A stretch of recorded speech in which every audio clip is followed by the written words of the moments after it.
Bueno, usted es el caso peruano. ¿Por usted? Ah, por mí. ¿Por cuál caso peruano? El Perú, los presidentes duran hasta ahora, desde Fujimori, ahora sí duran 5 años y se van. Sí, y el próximo año, el próximo periodo puede ser de nuevo presidente Alan García. Ah, pero dejando un periodo, pero usted no perdona una, se va al igualito que Obama, entonces también se basa allá. Oiga, ¿por qué somos tan entreguistas, con todo respeto a los latinoamericanos?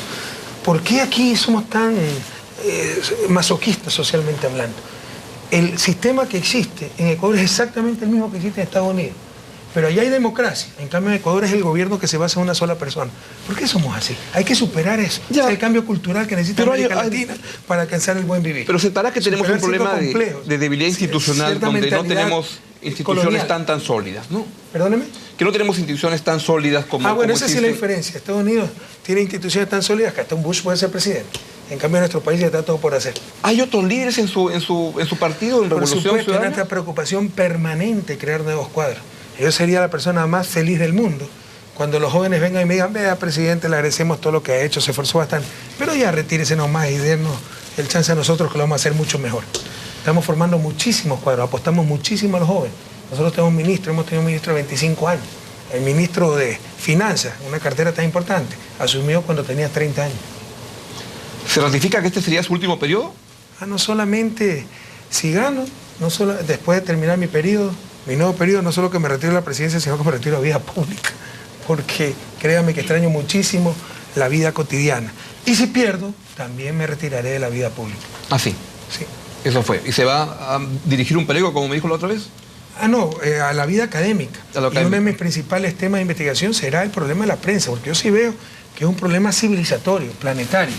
Un derecho, ustedes siempre hablan de lo fundamental que es la información, la base de los demás derechos, etc. Yo estoy de acuerdo, pero entonces, ¿cómo se explica que ese derecho lo estén garantizando negocios privados con fines de lucro? Hay una contradicción. ¿Por qué es la contradicción? Porque esos negocios privados con fines de lucro que vendan corbatas, compadís, pero que no garanticen un derecho, pues es un absurdo. Un derecho es algo que nadie le puede quitar, ¿no? Y que eso esté provisto por negocios privados con fines de lucro, creo que es una evidente contradicción. Entremos a eso. Usted ha dicho, y sospecho que eso tiene que ver con una entrevista en El País, dijo, hay que analizar si se deben tener más medios públicos, puesto que la información es un derecho, ¿por qué no puede ser una función del Estado como la justicia, con mucho más capacidad de regular el suministro de información? ¿Usted quiere desaparecer los medios privados? Es que ese es otro error. Ustedes confunden que sea una función del Estado con que no haya medios privados. Función del Estado es la política económica, ¿verdad? La política monetaria. Los bancos hacen política monetaria y son instituciones privadas. Función del Estado es la educación y hay colegios privados. Eso es uno de los graves errores, cómo distorsionan las cosas. Pero si es un derecho tan fundamental como la administración de justicia, imagínense jueces privados con fines de lucro administrando justicia. Me mandan al manicomio. Entonces, pero eso es lo que ustedes siempre dicen, la comunicación, la información, derecho fundamental sobre el cual se basan los demás derechos, libertad de prensa, libertad de expresión, y cómo está en manos de negocios privados con fines de lucro. Entonces no habría que excluir que sea una función del Estado, lo cual no significa que no existan bienes privados, pero que sí que hay una presencia y un control democrático para evitar que esa información responda a los intereses del capital detrás de estos negocios y no al interés público. Presidente, pero para entender la lógica, que la verdad que no me resulta tan fácil de explicarla, bajo ese criterio una empresa de agua potable tendría que ser siempre del Estado y no podría ser una empresa privada. Bajo esa lógica, una empresa eléctrica... Exactamente lo contrario. Agua privada, agua potable es un servicio público, ¿verdad? ¿Ya? En nuestra Constitución lo tiene que garantizar el Estado. ¿Y puede ser un negocio privado? Pero puede ser provisto y generado por el sector privado. Privado, correcto. Acá, en cambio, ¿Por qué la información no puede ser divulgada por el sector privado y en competencia a muchos medios? Habrá unos medios que a usted le caiga bien, otros que les caigan mal. Pero si es, mire, yo le tengo aquí una respuesta definitiva, ha sido una propuesta, pero ya me quieren llevar a la hoguera, como Torquemada, ¿no? Este hereje, cómo cuestionó a los negocios dedicados a la comunicación y se le ocurrió esa barbaridad. Puede ser que no sea la mejor respuesta, pero no creo que hay que excluirla. Lo que sí le digo es que el punto de partida es que hay una contradicción evidente entre negocios privados con fines de lucro proveyendo un derecho fundamental para la sociedad. ¿Y por qué cree que el buen periodismo no vende bien? Que hacer un periodismo con ética, decente, es algo que el público valora y que eso puede ser un gran negocio y se comporta con ética. Yo no excluyo que haya periodismo ético y profesional, pero sí le digo que hay una contradicción de esencia. Negocios privados con fines de lucro proveyendo un derecho, que es la información. Cuando para mejorar el lucro, la rentabilidad, tenga que deteriorar la información, por definición, prima el fin de lucro, por definición. Entonces, ahí está la contradicción. Esto puede ser mitigado por profesionalismo, por ética, mitigado, pero en esencia, latentemente hay un conflicto entre lucro y una información de calidad. Y uno nunca conoce la realidad de otro país, pero indagar en otras realidades, porque sí es posible hacer compatible un buen periodismo con un buen negocio. Y usualmente van de la mano. Yo no creo eso. Lo que pasa es que hay dominios más sutiles, ¿no? Si se estatiza la información y los medios de comunicación, ¡oh, estatización! En cambio acá, miren, la libertad de prensa. No, están totalmente bajo el dominio del capital. Usted vaya a CNN, New York Times, al que quiera, privado. Vaya, vea, pues si un periodista va a poder denunciar un delito que ha cometido el dueño del medio. No nos engañemos, mi querido Augusto, de que se inventó la imprenta. La libertad de prensa no es otra cosa que la voluntad del dueño de la imprenta. Y ese es un problema civilizatorio.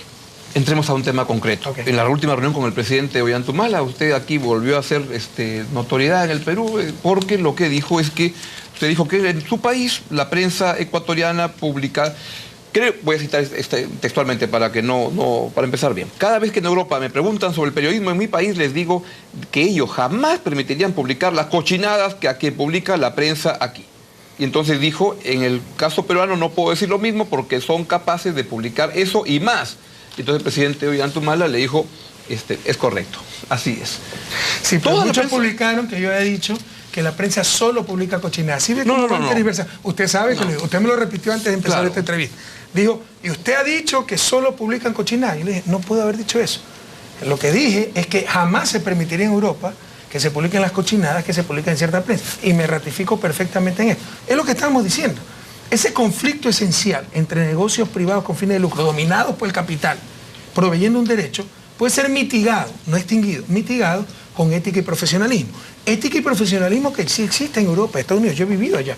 Un presentador de noticias, lo que hace es presentar objetivamente la información, pero jamás se le va a ocurrir criticar al presidente Obama. De hecho, alguien que criticó lo sacaron, en el país de la libertad de expresión, lo sacaron del canal. En cambio, acá lo que hacen es política a cada rato. Es decir, esa ética, ese profesionalismo, con las excepciones de siempre, como seguramente es usted, es lo que más brilla por su ausencia, Augusto. Y es terrible. Ahora, ¿dónde marca la diferencia? A ver, ¿quiere revisar eso? No, eran las expresiones exactas que me están pasando. Exacto. Porque tergiversó la prensa mis expresiones. ¿Dar una opinión es tergiversar las cosas? No, pues cambiar lo que uno dijo. Aquí se publicó que Correa decía que la prensa solo publica cochinadas. Al menos eso es lo que usted me dijo. Me afirmó antes, aquí hay testigos. Usted dijo en la reunión en Cuenca... No, yo le dije, usted ha dicho que la prensa publica cochinadas. Que solo publica cochinadas, así lo dije. Yo le dije, no, yo no he dicho eso. Estaba seguro que no he dicho eso. Y lo que he dicho textualmente es que en Europa jamás permitirían las cochinadas que publica cierta prensa. Y me ratifico en eso. Es que en Europa permitirían que un editorialista malqueriente por odio al gobierno, cobarde, politiquero, disfrazado de periodista, acuse al rey de España de criminal de lesa humanidad y haber disparado sin previo aviso contra un hospital lleno de civiles. Claro, lo permitiría. El rey tendría derecho a ir a las cortes para... Eso es lo que yo hice y me acusaron de atentar contra la libertad de expresión. No me he dejado acabar el problema es que en España hay la sensación de que las cortes son más autónomas, más independientes y no son como en nuestros países, en Ecuador o en Perú, que pueden ser más amoldables al poder político. Bingo, entonces como son amoldables al poder político hay que dejarse insultar. Vamos, Augusto, vamos. Siempre hay un pretexto. La cuestión, al final del día, es que va a quedar impune todos los abusos de la prensa. Y esto debemos enfrentarlo con valentía. Bajo la libertad de expresión. La respuesta a los abusos de la prensa es la ley. Pero cuando se aplica la ley, persecución, atentado a la libertad de expresión. Usted ha dicho que hay periodistas que publican cochinadas. Sí. ¿Es válido que un periodista pueda un día en su país decir una opinión y decir, en mi opinión, el gobierno del señor Correa hace cochinadas? Todos los días lo dicen, y cosas peores. Pero que digan que es mi opinión. Cuando le dicen No, que digan que es mi opinión. Pero lo que pasa es que muchas veces la opinión la pasan como información. Además, ustedes deben diferenciar entre cuestionar y mentir. Usted puede cuestionar. El presidente Correa es un mal presidente, un buen presidente, me cae bien, me cae mal. Otra cosa es mentir. El presidente Correa es un ladrón. En ese momento tendrán que demostrarlo, sino que respondan ante la ley. Pero se los hace responder ante la ley, atentado a la libertad de expresión. Oiga, en Ecuador se defiende hasta la mentira en nombre de la libertad de expresión. cuando hasta el Evangelio nos dice, solamente la verdad os hará libre. La mentira ha acabado en América Latina. Debemos tener tolerancia cero a la mentira. Quisiera que me cuente esto que me contó la primera vez que lo entrevisté, ya hace como 3, 4 años, que era para La República, un medio escrito, y le pregunté sobre estos temas. Me acaba de entrevistar a República. Y usted lo que me dijo es algo que me llamó la atención. Me dijo, mira, lo que pasa es que en todas las reuniones internacionales de los jefes de Estado, todos hablamos pésimo de los periodistas, los tenemos hasta acá. Muy pocos somos los que lo decimos en público. ¿Siguen hablando mal de los periodistas los jefes de Estado?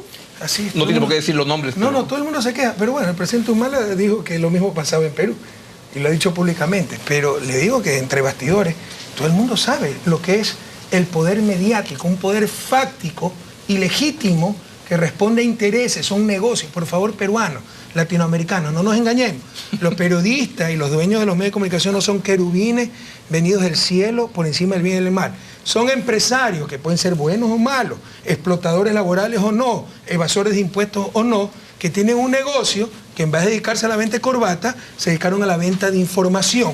Entonces, ahí hay un problema, porque la información no es una corbata, es un derecho. Presidente. Lo que ustedes creen de mí, sin conocerme, tal vez se lo digo a la prensa.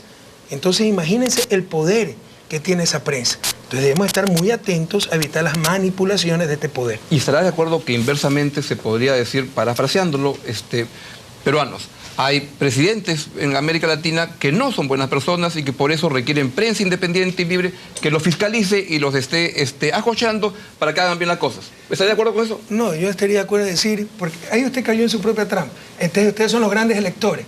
En una democracia los medios no son los grandes electores, los periodistas no son los grandes electores. Los grandes electores son los ciudadanos. Los ciudadanos. Entonces, si en América Latina, queridos ciudadanos, hay presidentes que son malas personas, no voten por ellos, pero no le hagan caso a la prensa que quieren reemplazarlo a ustedes en una democracia. Eso no es democracia. Pero los queridos ciudadanos, ¿por qué no podrían optar por el medio que quieran? Entonces van a ver, además, tontear a la contradicción gente. en sí mismo. ¿En base a qué usted opta? ¿En base a que usted elige cada carro persona A se forma o su carro B? opinión. ¿En base a qué dice? En base a la información. Y son los medios los que le están dando la información. Entonces entendamos cómo nos están dominando y lo vulnerables que somos. En Ecuador, 6 familias manejan los periódicos nacionales. Bueno, 6 es lo competencia. Que creemos, competencia. Si ese es otro de los problemas. Vea, qué bueno. Seis qué bueno, familias, que técnicamente me faltó es decirles. competencia. Primera contradicción. Negocios privados con fines de lucro prohibiendo un derecho. Contradicción. Segundo, ese derecho es un bien público. Es decir, no es como una corbata que usted la vende y recibe un precio y listo. No. Esto tiene acceso a todas las personas. En consecuencia, ¿cómo se financia esos negocios? Con publicidad. Por eso, como dice Ignacio Ramonet, no es que venden información a los ciudadanos, sino ciudadanos a los auspiciantes. Y tercer problema, hay colusión, porque todos se ponen de acuerdo. Se dice una mentira. ¿Cuándo ha visto que un diario corrija la mentira de otro diario? Yo no conozco tanto Ecuador, pero en el Perú sí. No me diga que hay competencia, ni usted mismo se lo cree. No, yo sí me lo creo. Entonces yo le demuestro que no es verdad. Ahí le regalé un libro 10 de agosto de 2009. Disculpa por errores que se cometen. 10 de agosto de 2009. Accedía por segunda vez al poder, iniciaba mi segundo periodo de gobierno. Los 5 o 6 más grandes periódicos del Ecuador, nacionales, propiedad de 6 familias, miembros de la ADEP, todos la misma carátula, portada, contraportada, defensa de la libertad de expresión, rojo y negro. Eso se puede dar en competencia. Esa es la antítesis de la competencia, en teoría, por principio. Bueno, económicamente. Estarán todos competencia alguna vez es cuando de no acuerdo. se pueden poner de acuerdo, pero competencia es cuando no se pueden poner de acuerdo, cuando no puede haber colusión. Y hay descarada colusión en los medios de comunicación. Yo no he visto mayor espíritu de cuerpo que entre los medios de comunicación. Acá no sí es tanto, felizmente, en el Perú sí es diferente. Qué bueno es esa diferencia, pero en Ecuador le aseguro que es así. Mira, la otra vez, le pongo un ejemplo. Cuando ya había silencio electoral en la elección del 2011, en mayo, por la consulta popular, dentro del silencio electoral, una revista publica el voto marcado por no, con el no, y diciendo un no rotundo. Se la sanciona con $80.000 y dicen atentado a la libertad de expresión, porque esto es opinión. O sea, la foto del voto marcado con el no, de acuerdo a ellos, es opinión. ¿Usted cree que alguien dijo algo? Todos los demás medios, sí, eso es opinión. La foto del voto marcado con el no. Hay una colusión terrible, no hay competencia. Ni usted mismo se cree eso, por favor. Queridos peruanos, hemos tenido al presidente Rafael Correa con nosotros. Linda la entrevista con usted. Ha sido un gusto tenerlo esta noche y nos vemos la siguiente vez que venga o yo me voy para allá. Creo que es el periodista que más me ha entrevistado. Me da mucho gusto.